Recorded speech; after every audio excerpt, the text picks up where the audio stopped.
നമസ്കാരം. ഞാനെന്നുള്ളത് നമ്മുടെ സ്വന്തം പരവൂരാണ്. കഴിഞ്ഞ കുറേ ദിവസങ്ങളിലായി സോഷ്യൽ മീഡിയയിൽ ഒരു വ്യക്തി ഇവിടെ വൈറലായിക്കൊണ്ടിരിക്കുന്നുണ്ട്. തിരുവനന്തപുരം ലുലു മാളിൽ വെച്ച് ഒരു ഫാഷൻ ഷോ നടക്കുകയുണ്ടായി. അതിൽ 60 വയസ്സിന് മുകളിലുള്ള കാറ്റഗറിയിൽ നമ്മുടെ പരവൂരിൽ നിന്നും ഒരു വ്യക്തി ഈ ഒരു ഷോയിൽ പങ്കെടുക്കുകയുണ്ടായി. ജനങ്ങൾക്കെല്ലാം അത് വളരെയധികം ഇഷ്ടപ്പെടുകയും അതുകൊണ്ട് തന്നെ സോഷ്യൽ മീഡിയയിലൊക്കെ വളരെ വേഗം വൈറലാവുകയും ചെയ്തു. അപ്പോൾ നമ്മുടെ പരവൂക്കാരൻ എന്ന ഒരു നിലയിൽ നമ്മുടെ ചാനലിൽ കൂടി അദ്ദേഹത്തെ ഒന്ന് മറ്റുള്ളവർക്ക് പരിചയപ്പെടുത്താൻ ആഗ്രഹിക്കുന്നു.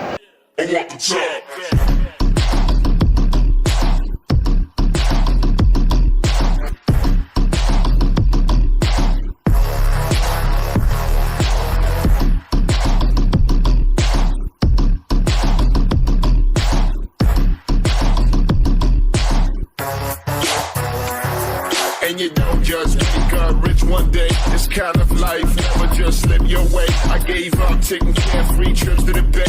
Cali bound, it's cause I got a flip in LA. Paris bound, cause the new videos on the way. No breaks for me, no vacations for me. I can't say minute before I live it. Watch that shit don't finish. I'm on the top. All my people right there. നമസ്കാരം. നമസ്കാരം. എന്തുകൊണ്ട്? അടിപൊളി താടിയാണല്ലോ. ഇപ്പം 6-7 വർഷമായി. 6 വർഷമായി.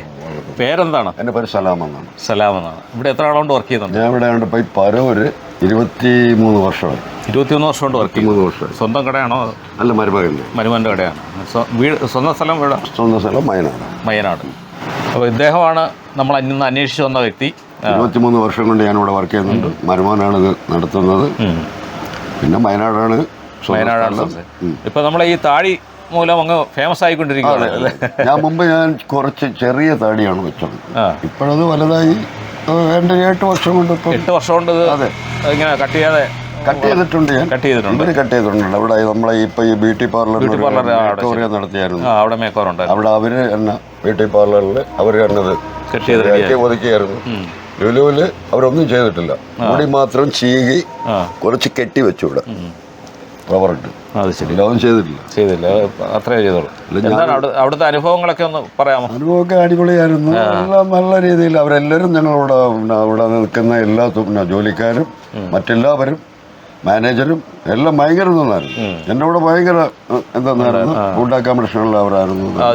തലേന്നേ പോയായിരുന്നു. തലേന്ന് 17-ാം തീയതി രാവിലെ ഇവിടെ നിന്ന് സാജിദാണ് എന്നെ കൊണ്ടുപോകുന്നത്. സാജിദാണ്. ക്യാമറമാൻ. അദ്ദേഹത്തിന്റെ വണ്ടിയിലാണ് ഉണ്ട്. സ്കോർപിയോയിലാണ് പോകുന്നത്. പിന്നെ റൂം പുള്ളിക്കാരനാണ് എടുത്തത്. സാജിദാണ് എടുത്തത്. മറ്റേ ഫുഡ് എല്ലാം അവരുടെ ആയിരുന്നു.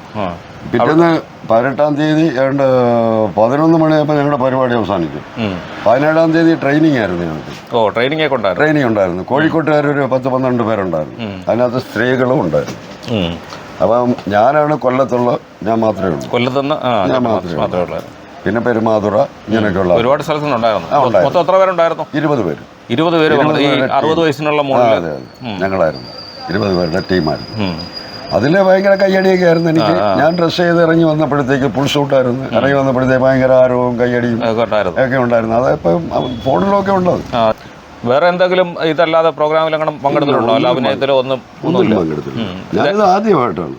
എങ്ങനെയാണ് പുള്ളി ചേട്ടനെ കണ്ടെത്തുന്നത്? എന്നെ കണ്ടെത്തുന്നതെന്ന് പറയുന്നത് ഞാനിതുപോലെ തള്ളുവണ്ടിയാണ്, ഉന്തുവണ്ടിയാണ്, 4 വീൽ വണ്ടി. അപ്പോൾ ഇതിലെയാണ് ഞാൻ ഈ ആക്രിക്ക് പോകുന്നത്. എനിക്ക് ഈ പിറ്റിങ്ങി അമ്പലത്തിനടുത്ത് ഇങ്ങനെയൊക്കെയുള്ള കുറേ വീടുകളാണ്. അവിടെ ചെന്ന് വീടുകളിൽ ചെന്ന് കാശ് കൊടുത്ത് സാധനം എടുക്കും, കൊണ്ടുവരും. അങ്ങനെ ഇവരെൻ്റെ പുറക്കാൻ 2 ആഴ്ച കൊണ്ടുണ്ടായിരുന്നു. ഞാനത് അറിയുന്നില്ല. ലാസ്റ്റാണ് ഒരു ദിവസം ഈ ഷാജി തന്നെ വഴിയിൽ വെച്ച് കണ്ടിട്ട് എന്നാണ് ഒരു മേക്കോർ വേണം ഒരു പരസ്യത്തിന് വേണ്ടിയാണ് ബ്യൂട്ടി പാർലറിനാണ് ചെയ്യാമെന്ന് ചോദിച്ചാൽ ഞാൻ പറയും ഇവിടെ വന്ന് മരുമോനെടുത്ത് ചോദിച്ചിരുന്നു. അങ്ങനെ അന്ന് ഉച്ചയ്ക്ക് തന്നെ ഈ ഷാജി ഇവിടെ വന്ന് മരുമോനുമായിട്ട് സംസാരിച്ചപ്പോൾ അവർ എന്നോട് ചോദിച്ചു. ഞാൻ റെഡിയാണെന്ന് പറഞ്ഞു. ഞാൻ ചെയ്യാൻ തയ്യാറാണ്. അങ്ങനെ ഒരു 2 ആഴ്ച കൂടെ മീശ കുറച്ചുകൂടി താഴോട്ട് വരണമായിരുന്നു. ഇതുപോലെ ഞാൻ കട്ട് ചെയ്തിരുന്നു.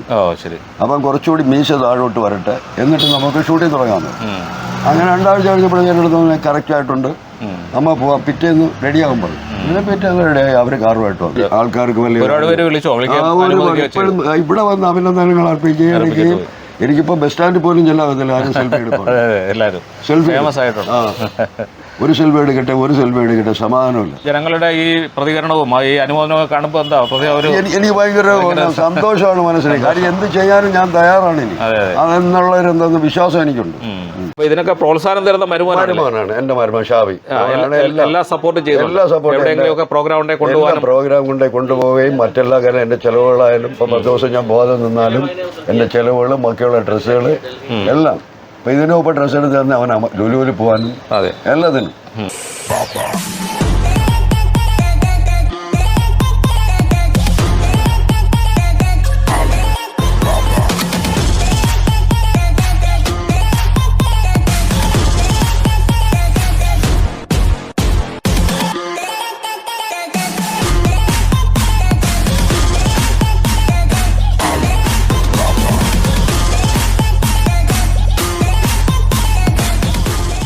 പണ്ട് പോലെ ഇങ്ങനെ നല്ല ഭംഗിയായിട്ട് ഒരുങ്ങി നടക്കുന്ന, അങ്ങനെ നല്ല വൃത്തിയായിട്ട് നടക്കുക, നല്ലൊരു സ്റ്റൈലിഷ് ലുക്കിൽ നടക്കുക, അതൊക്കെ പുള്ളിയുടെ ഒരു ആഗ്രഹമാണ്, പാഷനാണ്. പുള്ളി ഗൾഫിലേക്ക് പോയിട്ടുണ്ട്. അതുപോലെ തന്നെ പുള്ളിയുടെ മക്കളും ഫാമിലിയൊക്കെ നല്ല ബാക്ക്ഗ്രൗണ്ടുള്ള മക്കളാണ്. പുള്ളി നല്ല ഹൈ ലെവലിൽ ഹൈ സൊസൈറ്റിയിൽ ജീവിച്ച് ഹൈ സൊസൈറ്റിയുമായിട്ട് നല്ല ഇടപഴകാൻ അറിയാവുന്നൊരു ക്യാരക്ടറാണ് മാമ. എല്ലാവരുമായിട്ടും എല്ലാ രീതിയിലുള്ള ആളുകളായിട്ടും മിങ്കിൾ ചെയ്യാൻ മാമയെ കൊണ്ട് പറ്റുമെന്ന് എനിക്കറിയാം. അപ്പോൾ ഇനിയിപ്പം ജനങ്ങളിലേക്ക് ഒരുപാട് പേരിലേക്ക് ഇത് എത്തിച്ചേർന്നു. അപ്പോൾ തീർച്ചയായിട്ടും ഫിലിമിലേക്കും ഒക്കെ വരാനുള്ള സാധ്യത കൂടിയിട്ടുണ്ട്. ദൈവം മാമാക്ക് എല്ലാ അനുഗ്രഹങ്ങളും ഉണ്ടാകട്ടെ. നിങ്ങളൊക്കെ സപ്പോർട്ടും കൂടി കിട്ടുകയാണെങ്കിൽ തീർച്ചയായിട്ടും ജനങ്ങളുടെ സപ്പോർട്ട് ഉണ്ടെങ്കിൽ പുള്ളിയുടെ ഒരു ആഗ്രഹം സാധിക്കാൻ പറ്റും. പുള്ളിക്കാരന് പണ്ട് മുതലേ ഈ സിനിമാ നടനാവണമെന്നുള്ള ആഗ്രഹമായിരുന്നു. അപ്പോൾ അതിനുള്ള സാഹചര്യവും ഇതൊന്നും ഇല്ലാത്തത് കൊണ്ട് അതിലോട്ട് കിടക്കാൻ പറ്റില്ല. ഇപ്പോൾ എന്തോ ഒരു ഭാഗ്യം കൊണ്ട് ഇങ്ങനെയുള്ള കുറേ കാര്യങ്ങൾ വന്നപ്പം പുള്ളി അതിലും സന്തോഷവാനാണ്.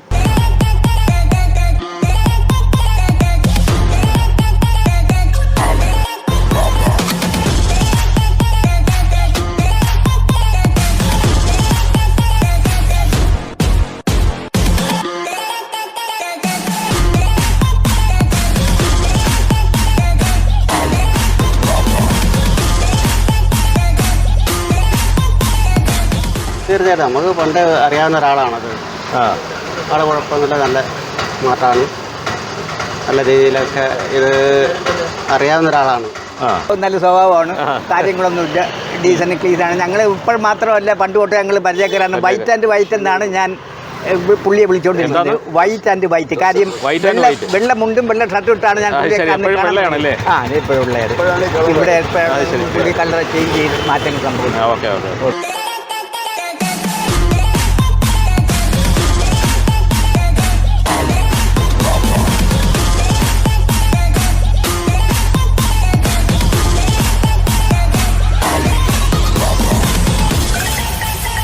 അപ്പോൾ എനിക്കും താടിയുണ്ട്. ആഗ്രഹത്തിൻ്റെ പുറത്താണ് ഈ താടി ഞാനും കുറച്ച് വയ്ക്കാമെന്ന് വിചാരിച്ചു. കാരണം ഇപ്പോഴത്തെ തലമുറ എന്ന് പറയുന്നത് ഈ താടിയുടെ ഒരു ട്രെൻഡിലോട്ട് പോയിക്കൊണ്ടിരിക്കുന്നതാണ്. സിനിമയിൽ നിന്നായാലും ഒക്കെ അതിൻ്റെ ഒരു പ്രയോജനം ഉൾക്കൊണ്ടുകൊണ്ട് പലരും താടി വളർത്തുന്നുണ്ട്. അപ്പോൾ ഈ താടി കണ്ടപ്പോൾ ഞാൻ ഇനി ഇത് വെച്ചിട്ടിരിക്കണം എന്നുള്ളൊരു സംശയത്തിലാണ്. ഇനിയിപ്പോൾ കൊണ്ടുവന്നാൽ അപ്പോൾ ഈ താടി ഇനിയും ജനങ്ങളിലേക്ക് എത്തട്ടെ, ഒരുപാട് ആൾക്കാരിലേക്ക് എത്തട്ടെ. നമുക്ക് വെള്ളിത്തിരയിലൂടെയും മറ്റുമൊക്കെ ഈ ഒരു താടി നമ്മുടെ താടിക്കാരനെ എല്ലാവരും ഏറ്റെടുക്കട്ടെ എന്ന് ആശംസിക്കുന്നു. തീർച്ചയായിട്ടും.